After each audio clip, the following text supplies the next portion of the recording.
4 PM news network में दोस्तों आपका स्वागत है। मैं हूं आपके साथ राशि जहीर।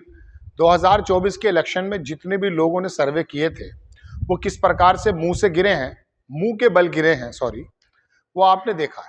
मैं किसी सर्वे के बारे में पहले भी नहीं मानता था। अपनी बात पर हम अडिग थे।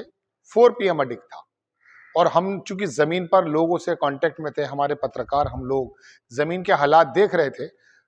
एक तारीख में जब शेयर बाजार की तरफ से वो तमाम नक्शेबाजी हुई कि 350 370 सीटें आने वाली हैं, बहुत सारे लोगों के विश्वास डगमगा गए।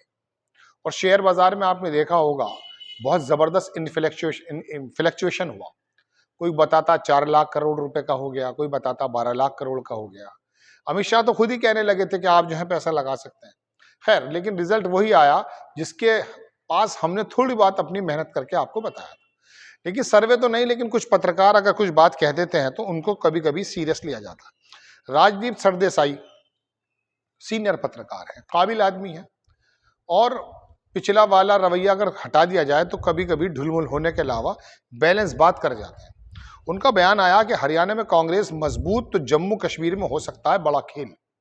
मतलब जहां आपको उम्मीद ये हो सकती है कि जम्मू कश्मीर के अंदर कांग्रेस और फारूक अब्दुल्ला की सरकार आई, वहां कोई खेल हो सकता है।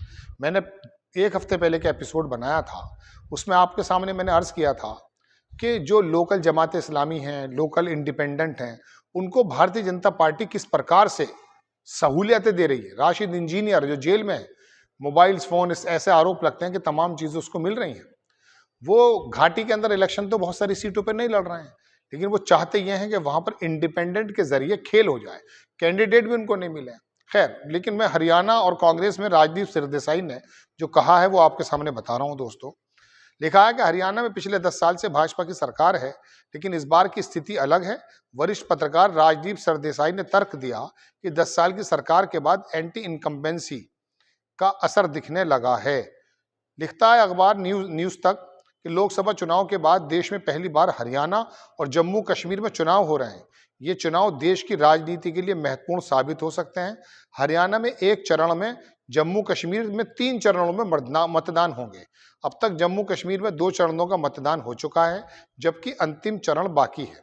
इन चुनाव के नतीजे 8 अक्टूबर को घोषित होंगे। इस चुनाव को लेकर आज तक मैनेजिंग एडिटर मिलिंद खांडेकर ने इंडिया टुडे के कंसल्टिंग एडिटर राजदीप सरदेसाई से खास बातचीत की। न्यूज तक के खास शो में साप्ताहिक सभा में दोनों ने मिलकर चुनाव के बारे में खासा विश्लेषण किया। क्या कहा है वो देख लीजिएगा। 10 साल की सरकार में एंटी इनकम्बेंसी, ये तो कहा है हरियाणा के बारे में। पिछले 10 सालों से भाजपा की सरकार है, एंटी इनकम्बेंसी मिल सकती है। यहाँ सरकार अब कमजोर स्थिति में है, खासकर जाट समुदाय के बीच जो पहले बटे हुए थे। 2014-19 में जाट कई पार्टियों में बढ़ गया था, लेकिन इस बार जाट एकजुट हो सकता है। इसका फायदा कांग्रेस को मिल सकता है। ये मैंने आप पिछले एपिसोड में भी आपको बताया। भाजपा की रणनीति और जाट वोट। राजदीप सरदेसाई ने कहा कि भाजपा ने हमेशा हरियाणा में जाटों के खिलाफ अन्य समुदायों के पक्ष को अपने पक्ष में किया है।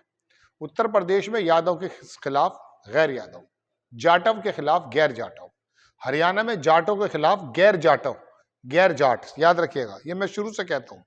लेकिन इस बार जाट वोट एकजुट हो रहा है, कांग्रेस के लिए फायदेमंद साबित हो सकता है। दलित वोट भी कांग्रेस की तरफ खिंचता दिख रहा है। युवाओं में बेरोजगारी, नौकरी न मिलने के कारण नाराजगी है, जो जातीय समीकरणों को कमजोर कर रही है। इस तरह जाति से ऊपर उठकर युवा वोटर की नाराजगी का असर इस चुनाव पर दिखाई दे सकता है। उन्होंने आगे कहा कि मुख्यमंत्री मनोहर लाल खट्टर इस बार चुनाव में प्रचार में ज्यादा जगह नहीं दी गई है, जो इस बात की ओर इशारा करता है कि पार्टी ने उनके नेतृत्व में एंटी इनकम्बेंसी के चलते कमजोर स्थिति को समझ लिया है। और यही वजह है कि वहां नायब सैनी वहां पर ओबीसी कार्ड खेल रही है। एक्चुअली भारतीय जनता पार्टी वहां पर ओबीसी जो वोट है उनको जाटों के सामने खड़ा करके एक नया समीकरण बनाने के पक्ष में है। कश्मीर में आ जाइए, जो सबसे इंटरेस्टिंग है जम्मू कश्मीर। ये चुनाव ऐतिहासिक है क्योंकि वहां 10 साल बाद विधानसभा चुनाव हो रहे हैं। जम्मू कश्मीर को विशेष राज्य का दर्जा हटाए जाने और उसके बाद हुए बदलाव के चलते ये चुनाव और महत्वपूर्ण है। सीटों का पुनर्विभाजन और आरक्षण ने भी चुनावी समीकरण बदल दिए हैं। राजदीप का कहना है कि जम्मू कश्मीर में 3 तरह के चुनाव हो रहे हैं।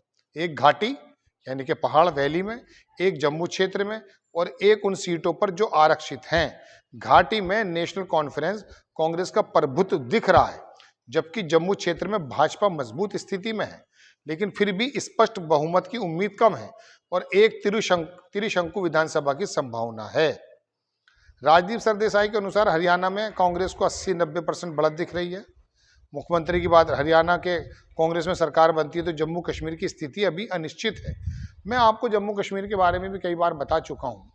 वहाँ का सीटों का जो वितरण है, बंटवारा जो है, परिसीमन जो है, वो भाजपा ने कुछ इस प्रकार से करा है या करवाया है कि कम से कम घाटी का वोट अगर एकमुश्त बढ़ता है, क्योंकि ज्यादातर मुस्लिम वोट है वहां पर, तो कम वहां पर उसका असर ज्यादा जम्मू यानी कि प्लेन क्षेत्र में ना हो। लेकिन जम्मू में भी मुखालफत है बीजेपी की, वहां राहुल गांधी का असर दिख रहा है। 10 से 15 सीट, 5 से 10-15 सीट भी अगर भारतीय जनता पार्टी से छीनने में कामयाब हो गई कांग्रेस, तो याद रखिएगा कि वहां पर भी क्लीन स्वीप लग जाएगा। हालांकि ज्यादातर उम्मीद है कि फारूक अब्दुल्ला और कांग्रेस मिलकर सरकार बनाएंगे, चूंकि घाटी की एक मुश्त वोट वो शायद किसी इंडिपेंडेंट को, जमात इस्लामी को, मुफ्ती साहब की जो बेटी हैं महबूबा मुफ्ती, उनकी पार्टी को शायद मिलने, तो वहां मिलने नहीं जा रहा है। लेकिन बात यह है कि वो घाटी का वोट पड़ने के बाद अगर वहां पर कुछ इंडिपेंडेंट के माध्यम से सेंध लगा दी भारतीय जनता पार्टी ने, तो शायद उनका कुछ, और फिर इंडिपेंडेंट कूद करके इधर आ जाए। चूंकि आपको मालूम है इस खेल में भारतीय जनता पार्टी कितनी ज्यादा महारत हासिल रखती है। तो हरियाणा का तो चुनाव केजरीवाल के जाने के बावजूद भी, मायावती और चंद्रशेखर के आने के बावजूद भी, वहां के जाट, दलित, मुस्लिम कांग्रेस की अगुवाई में शायद एक साथ आने को तैयार हैं। लेकिन कश्मीर की जहां तक बात है, जहां एक तरफा माना जाता है, वहां लोगों की शंकाएं आ गई। क्योंकि मैं आप बता रहा हूं ना, वहां पर एक फैक्टर काम नहीं कर रहा है। वहां पर आरक्षित सीटों पे अलग तरह से चुनाव लड़ा जा रहा है और बंटवारे की स्थिति, एक डलहौजी हुआ करता था अंग्रेज अफसर, मुझे याद आ गया, पठानकोट से आगे अगर आप चलेंगे डलहौजी एक जगह भी है, उस डलहौजी की एक नीति थी, पॉलिटिकल साइंस में पढ़ाते हैं कि फूट डालो राज करो। तो आप देखेंगे कि भारतीय जनता पार्टी कभी कभी डलहौजी वाली नीति अपनाते हुए नजर आती है। वरना राशिद इंजीनियर, जिसको ये आतंकवादी या दुनिया भर का बात बताने से चूकते नहीं थे, उसके बारे में ये बताया जा रहा है कि उसको सपोर्ट मिल रही है। जमात इस्लामी को आपने बैन कर रखा था, अचानक क्यों खोल दिया है? चुनाव आयोग से सवाल होना चाहिए, क्योंकि जमात इस्लामी जम्मू रीजन में तो कोई वोट लेगी नहीं, लेकिन घाटी में वो वोटों का बंटवारा कर सकती है। बहरहाल कश्मीर का भी रिजल्ट जल्दी आ जाएगा 8 अक्टूबर को, और हरियाणा का भी, और उसके बाद महाराष्ट्र और झारखंड पर नजरें लगेंगी। ये दो प्रदेशों के इलेक्शन, आने वाले 2 प्रदेशों के इलेक्शन को पूरी तरह से इफेक्ट करने वाले हैं। आपको खबर कैसी लगी अपनी राय कमेंट्स बॉक्स में जरूर दीजिए।